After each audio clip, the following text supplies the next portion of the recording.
So Lamont's history with Piermont Pier really started back in 1953 with the purchase of the Vema.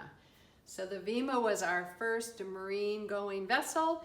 It was actually an old sailing ship that was originally outfitted by E.F. Hudson in a very elaborate way, and then it was purchased several times since then, was part of World War II, and then ultimately in 1953, Lamont purchased that ship and we needed a place to dock it. And so at that point, this particular pier was available, and we brought the ship in and it became home port for us.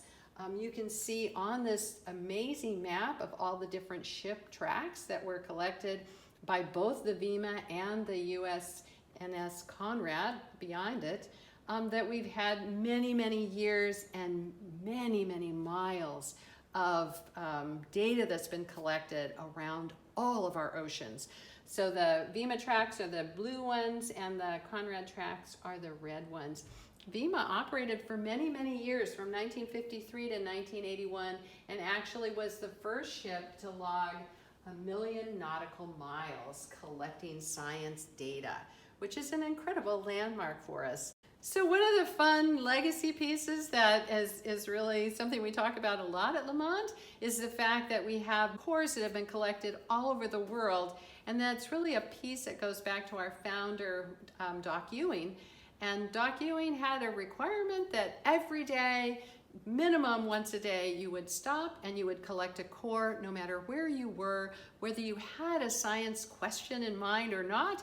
One never knows when that data will become useful or be the important piece in framing a theory or a hypothesis or a discovery.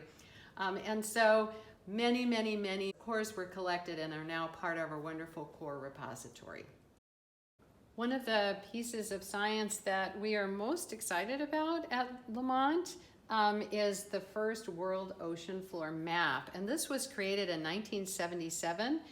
And it's really difficult to think about how this was actually put together. So collected on our ocean vessels were seismic lines, which are just black reflective lines that were spaced apart and really brought together just a series of data, which then had to be visualized, matched together, and put together to create this entire vision of what it was like underneath all the water in the ocean.